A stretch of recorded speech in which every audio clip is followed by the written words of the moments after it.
दोस्तों, जब मर्दानगी से भरे उस शख्स ने जैसे ही मेज पर लुढ़कते हुए दानों को गौर से देखा तो उसे तुरंत एक खौफनाक राज का पता चल गया। इसका मतलब यह था कि वे जिस समुद्री वॉच टावर पर तैनात हैं, वह सालों की तूफानों की मार झेलने के कारण अब एक तरफ झुक चुका है। अगर वे समय रहते यहाँ से नहीं निकले तो ये टावर कभी भी गिर सकता है और तब उनका बचना नामुमकिन होगा। लेकिन इससे भी डरावनी बात यह थी कि उनकी 4 लोगों की टीम को इस टावर पर तैनात हुए 2 साल से ज्यादा का वक्त हो चुका था और उनके पास खाने पीने का सामान भी अब खत्म होने वाला था। नियम के मुताबिक हर 2 साल में हेडक्वार्टर से नई टीम उन्हें बदलने के लिए आती थी, लेकिन तय समय बीत जाने के बाद भी कोई उन्हें लेने नहीं आया था। जब सब लोग इसी चिंता में डूबे थे, तभी पहरा दे रहे नूर ने घबराकर देखा कि समुद्र की लहरों पर एक संदिग्ध जहाज धीरे धीरे उनकी ओर बढ़ रहा है। अजीब बात ये थी कि रडार पर उस जहाज का कोई निशान नहीं था। नूर को लगा कि शायद यह वही जहाज है जो उन्हें यहाँ से ले जाने आया है, लेकिन कैप्टन को इसमें कुछ गड़बड़ लगी क्योंकि यह साफ नहीं था कि सामने वाला दोस्त है या दुश्मन। कैप्टन ने तुरंत अलार्म बजा दिया और अपने तीनों साथियों को हमले के लिए तैयार रहने को कहा। उन्होंने टावर की तोपें उस अनजान जहाज की तरफ मोड़ दी।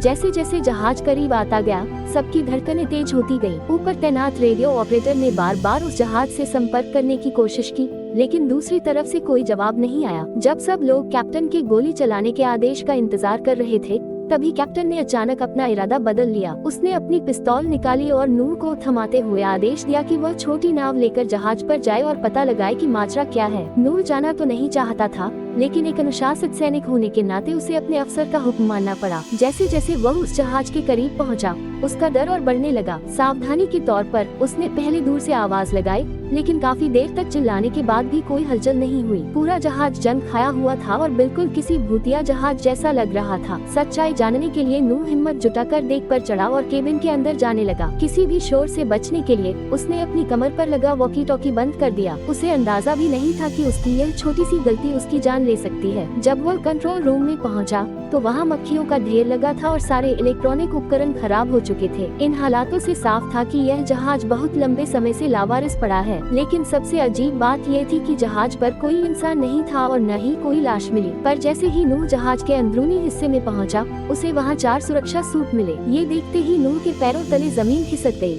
ये वही जहाज था जो उन्हें यहाँ से ले जाने आया था। लेकिन सबसे बड़ा सवाल ये था कि उसे चलाने वाले चारों साथी आखिर गए कहाँ। और इससे भी अच्छी बात ये थी कि जहाज पर खाने पीने का काफी सामान मौजूद था। भूख से बेहाल नूर ने बिना वक्त गंवाए खाना शुरू कर दिया ताकि वह अपना पेट भर सके। लेकिन उसे अंदाजा भी नहीं था कि दूसरी तरफ कैप्टन की हालत खराब हो रही थी। नूर से संपर्क न हो पाने के कारण कैप्टन को लगा कि उसके साथ कोई अनहोनी हो गई है। गुस्से और डर में कैप्टन ने परमाणु हथियार चलाने का फैसला कर लिया। उसने अपने गले से चाबी निकाली और लिसा से दूसरी चाबी मांगी। दरअसल परमाणु हथियार सक्रिय करने के लिए 2 चाबियों की जरूरत होती थी, जो उन दोनों के पास अलग अलग रहती थी। लिसा कैप्टन के इस फैसले के खिलाफ थी, लेकिन सीनियर अफसर का हुक्म होने के कारण उसे बात माननी पड़ी। जैसे ही दोनों चाबियां कंट्रोलर में लगाई गयी, टावर के नीचे मौजूद परमाणु मिसाइलें एक्टिव हो गयी। कैप्टन का मकसद उस अनजान जहाज को पूरी तरह तबाह करना था। लेकिन ठीक उसी पल पेट भर खाना खा चुके नूर को होश आया और उसने अपना वॉकी टॉकी ऑन किया। रेडियो पर कैप्टन की आवाज सुनते ही नूर की जान हलक में आ गई। शुक्र है कि कैप्टन को समय पर नूर का जवाब मिल गया और एक बड़ी तबाही टल गई। इसके बाद कैप्टन ने नूर को आदेश दिया कि वह उस जहाज को टावर के पास खींच कर लाए। जब नूर को पता चला कि कैप्टन उसे लगभग मारने ही वाला था,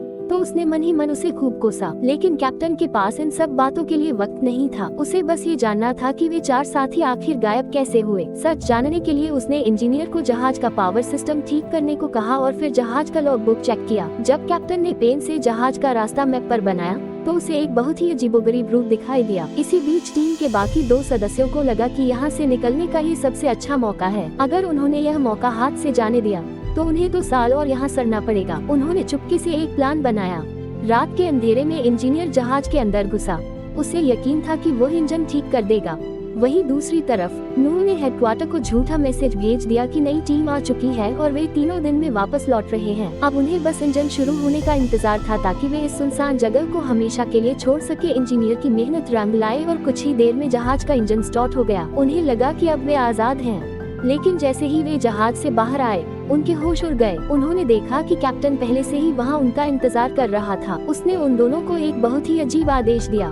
कैप्टन का कहना था कि जब तक नए लोग नहीं आ जाते, तब तक किसी को भी अपनी पोस्ट छोड़ने की इजाजत नहीं है। इसके बाद उसने हुक्म दिया कि उस जहाज को बम से उड़ा दिया जाए। ये सुनकर इंजीनियर भड़क गया।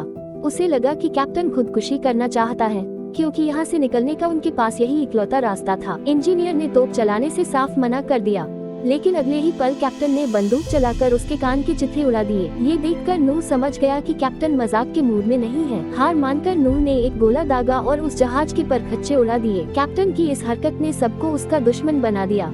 पीछे से लिसा ने मौका पाकर कैप्टन पर हमला किया और उसे बेहोश कर दिया। इसके बाद तीनों ने मिलकर कैप्टन को एक स्टोर रूम में बंद कर दिया और लिसा ने उसके गले से परमाणु हथियार की दोनों चाबियां छीन ली। अगली सुबह जब नूह कैप्टन के लिए खाना लेकर गया तो उसने पूछा कि आखिर उसने उस जहाज को क्यों तबाह किया। तब कैप्टन ने एक ऐसा राज खोला जिसे सुनकर नूह के होश उड़ गए। कैप्टन ने बताया कि वह जहाज 3 महीने पहले ही रडार पर आ गया था, लेकिन जैसे ही वह टावर के पास पहुंचा, किसी ने जानबूझकर उसे गलत रास्ता दिखाया, जिसकी वजह से वह भटक गया। कैप्टन को शक था कि लिसा या इंजीनियर में से कोई एक दुश्मन का जासूस है जो नहीं चाहता कि कोई यहाँ से जिंदा वापस जाए। इसीलिए उसने जहाज को उड़ाया ताकि वह जासूस यहाँ से भाग न सके। नूह को कैप्टन की बातों पर यकीन नहीं हुआ, लेकिन तभी बाहर से चीखने की आवाज आई। इंजीनियर पागल हो चुका था। उसने लिसा का गला दबोच लिया और उससे चाबियां छीनकर कंट्रोलर में लगा दी। वह परमाणु हमले से पूरे टावर को उड़ा देना चाहता था, क्योंकि अब उसे जीने की कोई उम्मीद नहीं दिख रही थी। एन वक्त पर नूह वहां पहुंचा और उसने इंजीनियर को शांत करने की कोशिश की। तभी इंजीनियर अचानक रुक गया, क्योंकि आखिरी पल में वो परमाणु कोड भूल गया था। इस तरह एक बड़ी तबाही टल गई।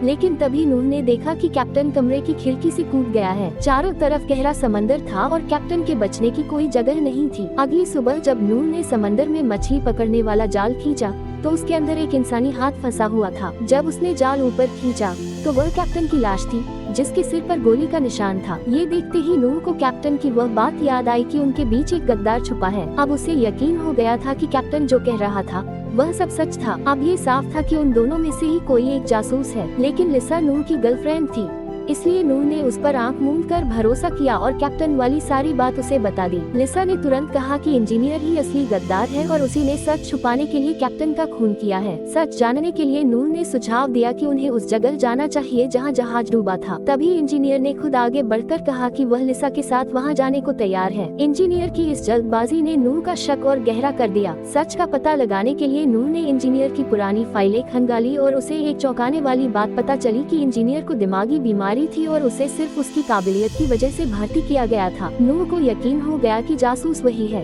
लेकिन अब उसकी गर्लफ्रेंड लिसा उस पागल इंजीनियर के साथ अकेली थी। नूह ने घबराकर दूरबीन से देखा तो दूर से सिर्फ एक ही इंसान नाव चलाकर वापस आ रहा था। नूह को लगा कि लिसा मारी गई है और वह हथियार ढूंढने लगा, लेकिन तभी उसने देखा कि वापस आने वाली लिसा थी।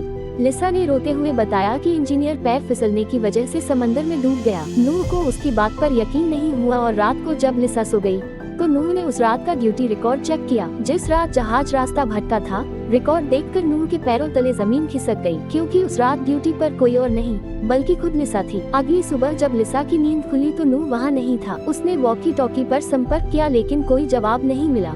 तभी लिसा ने देखा कि उसके गले से परमाणु हथियार की दोनों चाबियां गायब हैं। वह समझ गई कि राज खुल चुका है और वह भागती हुई कंट्रोल रूम पहुंची, लेकिन तब तक बहुत देर हो चुकी थी। नूह दोनों चाबियां लगा चुका था और धमाका करने के लिए बस एक बटन दबाने की देरी थी। जब लिसा ने देखा कि अब बचने का कोई रास्ता नहीं है तो उसने अपना जुर्म कबूल कर लिया। उसने बताया कि वही दुश्मन देश की जासूस है। उसी ने टावर का सिग्नल बदला था ताकि जहाज रास्ता भटक जाए और उसने ही नए आने वाले चारों साथियों को बेरहमी से मार दिया था। उसका मकसद कैप्टन की चाबियां छीनकर इस टावर पर कब्जा करना था। लिसा ने रोते हुए कहा कि इन 2 सालों में उसे नूह से सच में प्यार हो गया है, लेकिन नूह ने उसकी एक न सुनी और धमाके का बटन दबा दिया। दोनों ने आंखें बंद कर ली और मौत का इंतजार करने लगे, लेकिन कई मिनट बीत जाने के बाद भी कुछ नहीं हुआ। तब उन्हें पता चला कि वहाँ कोई परमाणु हथियार था ही नहीं, वह सिर्फ ऊपर के अधिकारियों का फैलाया हुआ एक झूठ था ताकि दुश्मन डर कर रहे। अब परमाणु हमले का खतरा तो टल गया था, लेकिन वे दोनों उस टावर पर हमेशा के लिए कैद हो गए थे, क्योंकि वहाँ से निकलने का इकलौता जहाज वे खुद तबाह कर चुके थे। अब उनके पास एक दूसरे के साथ रहने के अलावा कोई रास्ता नहीं बचा था और इसी के साथ यह फिल्म खत्म हो जाती है। तो दोस्तों, अंत में नूह और लिसा उसी टावर पर अकेले रह जाते हैं, जहाँ एक तरफ गद्दारी थी वहीं दूसरी तरफ प्यार। लेकिन अब इस समंदर के बीच उनका कोई नहीं था। जिस न्यूक्लियर बम के डर में वो जी रहे थे वो महज एक धोखा निकला, और जिस जहाज से वो आजाद हो सकते थे उसे वो खुद अपने हाथों से तबाह कर चुके थे। अब उस टावर पर उनकी सजा ही उनकी जिंदगी थी। कैसी लगी आपको ये कहानी? क्या नूह को लिसा को माफ कर देना चाहिए था? कमेंट्स में अपनी राय जरूर बताएं। अगर आपको यह वीडियो पसंद आए हो तो इसे लाइक करें और ऐसी ही रोमांचक मूवी एक्सप्लेनेशन के लिए हमारे चैनल को सब्सक्राइब करके बेल आइकन दबाना न भूलें। मिलते हैं आपसे अगली वीडियो में।